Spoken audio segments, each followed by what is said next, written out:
आपको ये लेवल पचाना है बेटा, ध्यान रखना। और पचती चीजें कैसे है, जब हम बार बार चीजों को देखते हैं, सुनते हैं, बार बार सवाल सॉल्व करते हैं, अच्छा ये करना है, ये करना है, इसमें क्या गड़बड़ है, सारी बात। ठीक है, तो 2 लाइनें हैं, ध्यान सुनिएगा प्लीज। कोशिश जारी रख, जरूर सफल तेरा काम होगा, कदमों में तेरे जहां और सबसे ऊपर तेरा नाम होगा। मेहनत करते रहिए। हो सकता है ये जो डार्क पीरियड है, डार्क पीरियड क्यों बोल रहा हूँ, क्योंकि सवाल नहीं सॉल्व होना, ठीक है, मूड ऑफ होना, पढ़ने का मन नहीं करना, इन सबको आपको झेलना है। जनरली इस एज में, जिस एज में आप हो, तो हम ऐसे सोचते हैं कि कोई दूसरा बच्चा है, मान लो क्लास, ऑफलाइन की क्लास की बात करते हैं, वो सारे सवाल सॉल्व कर ले रहा है जो तुमसे नहीं हुए, तो तुम्हें ऐसा लगता है कि यार ये पता नहीं कैसे कर रहा है, इसका कौन सी टेक्निक है पता नहीं, मैं तो सर नहीं कर पाता हूँ, मैं तो डिप्रेशन में हूँ, मेरे से तो सवाल नहीं सॉल्व होते। तो आपको ये नहीं पता कि उसने भी एक फेज ऐसा झेला है जब उससे सवाल नहीं सॉल्व होते थे। हो सकता है वो घर पे मल्टीपल टाइम्स रिवीजन कर रहा हो, टीचर्स की बातों को अच्छे से लिख रहा हो, नोट्स अच्छे से बना रहा हो, PYQ सॉल्व कर रहा हो। आपको क्या पता है कौन अपने अपने घर पे कैसी और कितनी मेहनत कर रहा है। भाई तुम डायरेक्टली बाहर आकर आउटपुट कंपेयर कर रहे हो, ऐसा थोड़ी होता है। कंपेयर करना तो पूरा एक एक सेकंड कंपेयर करो ना, क्योंकि जब वो पढ़ रहा होता है तुम कुछ ना कुछ और कर रहे हो। फिर फाइनली जब उसने सवाल सॉल्व कर दिया, अब तुम बोल रहे हो देखो इसका तो हो गया, मेरे से तो हो नहीं रहा, पिछले वाला पार्ट भी तो कंपेयर कर, समझे। तो मैंने आपको क्या बोला, इफ यू फाइंडिंग ए वे कि सर हम ये सवाल ना सॉल्व होने वाला फेज, अच्छा ना लगने वाला फेज, इसको क्या हम बाईपास कर सकते हैं? नहीं, इसके बीच में से होके गुजरना है, और यही अकेला एक रास्ता है। आपको ये पार्ट झेलना पड़ेगा और कोई रास्ता नहीं, और जो झेल गया समझो खेल गया। मैं आपसे रिक्वेस्ट करूंगा कि प्लीज स्टार्ट कीजिए। आप अभी पूछते मत रहिए कि हम स्टार्ट कर सकते हैं क्या, कर सकते हैं क्या, क्योंकि आपको नहीं पता है कि बगल वाला, जैसे ऑनलाइन में तो कोई किसी की मेहनत नहीं देख सकता, ऑफलाइन में भी आपको नहीं पता चलेगा कि आपके बाजू में जो बैठा है वो घर पे जाकर कितनी पढ़ाई कर रहा है। तो प्लीज स्टार्ट कीजिए, समझ में आया, इसको हल्के में मत लीजिए।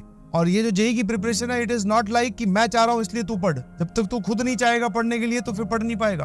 तो अगर तूने ये सोचा है कि मैं आज से स्टार्ट कर रहा हूं, तो अब फिर रुकना मत कभी, क्योंकि यू डोंट नो कि बाजू वाला कहां पहुंच चुका है स्टार्ट करके, उसने कब स्टार्ट किया था और वो किस लेवल पर है। आपको उसके साथ कंपटीशन है, समझ में आया। क्यों बोला जाता है कि आप अपना 100% दीजिए, क्योंकि सर बाकी लोगों का हमें पता ही नहीं कि वो कितनी मेहनत कर रहे हैं, कौन सी किताब सॉल्व कर रहे हैं, कितने घंटे पढ़ रहे हैं, कब उठ रहे हैं, कितने सवाल सॉल्व कर रहे हैं, सर कोई आइडिया नहीं है हमें। तो इसीलिए बोला जाता है कि तुम्हारे पास जितना है सब लगा दीजिए, समझे कि नहीं समझे, ताकि जब रिजल्ट आए तो हम ये बोल सके कि भाई साहब मैं इससे ज्यादा नहीं कर सकता था, मैंने पूरा अपना जी जान लगा दिया, ये मेरा मैक्सिमम था और अब मैं इससे ज्यादा नहीं कर सकता था, जो भी रिजल्ट आएगा उसको हम एक्सेप्ट कर लेंगे। मैं इसीलिए बोल रहा था 100% दीजिए प्लीज, समझे।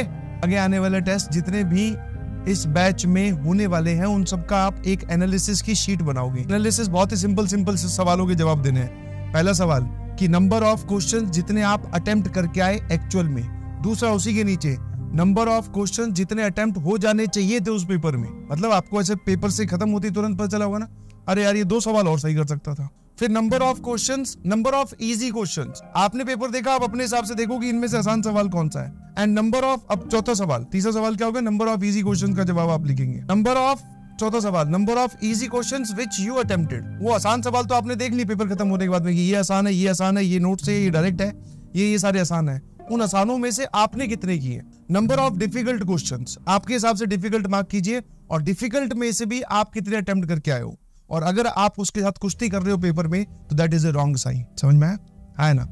स्कोरिंग या फिर मार्क्स कितने आ रहे हैं आपके, actual number of marks which I can attain, या फिर आप बोल सकते हो इतने नंबर मेरे आ सकते थे। आपने एनालिसिस किया, आपको पता चला कि मैं 220 आराम से ला सकता था, तो जितने एक्सपेक्टेड मार्क्स थे वो भी लिखने, और एक्चुअल मार्क्स, वो जो डिफरेंस आपको दिखेगा, बस वो डिफरेंस आपको कम करना है। क्या मेरी बात समझ में आती है? इंडिया में उनसे बेहतर कोई नहीं है, नो डाउट, लेकिन ऐसा भी मत कर देना कि यार अगर खुदा ना खास्ता अगर आपको वो नहीं मिल रहा, तो आपको जो मिल रहा है उसके लिए आप ग्रेटफुल नहीं है। और भगवान जब देता है ना, कुछ सोच के देता है।